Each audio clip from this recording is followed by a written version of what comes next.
২০২৬-২৭ অর্থ বছরের বাজেটে তেল, গ্যাস ও কয়লাসহ জীবাশ্ম জ্বালানিকে বাড়তি সুবিধা দেওয়া হয়েছে, যা জ্বালানি রূপান্তর ভারসাম্য রক্ষার পরিকল্পনা বিরোধী। এক সংবাদ সম্মেলনে কথা বলেন সিপিডির গবেষণা পরিচালক ডক্টর খন্দকার গোলাম মোয়াজ্জেম। জানান, নবায়নযোগ্য জ্বালানি খাতে পর্যাপ্ত সুযোগ সুবিধা ও বরাদ্দ নেই বাজেটে। সংস্থার হিসাবে নতুন বাজেটে ৯৮% উন্নয়ন প্রকল্প জীবাশ্ম জ্বালানি নির্ভর। শুধু তাই নয়, আমদানি করা তেল, গ্যাসকেও বিভিন্ন সুযোগ সুবিধার মাধ্যমে প্রতিযোগিতা সক্ষম করা হচ্ছে। ফলে নবায়নযোগ্য জ্বালানিতে কাঙ্ক্ষিত লক্ষ্য অর্জন কঠিন হবে। এই খাতে ২০-৩০% উন্নয়ন বরাদ্দ দরকার হলেও তা দেয়া হয়নি বলে জানায় সংস্থাটি।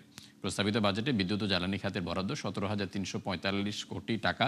এর মধ্যে পরিচালন ব্যয় ১৫২ কোটি, যা বছর ব্যবধানে প্রায় ৮% বেড়েছে।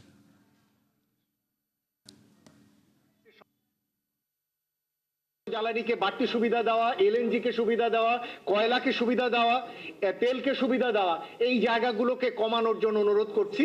যেহেতু এখনো বাজেট পাস হয়নি, সংসদে আলোচনা হবে, আমরা আশা করব মাননীয় সংসদ সদস্যবৃন্দ এই বিষয়গুলো তারা তাদের আলোচনায় তুলে ধরবেন এবং বাজেট শেষে যখন পাস হবে সেখানে অনেক বেশি নবায়নযোগ্য জ্বালানি কেন্দ্রিক যে ধরনের উদ্যোগগুলো সেগুলো আরো বেশি ইতিবাচকভাবে সেখানে প্রতিফলিত হবে, সেটি আমরা মনে করি।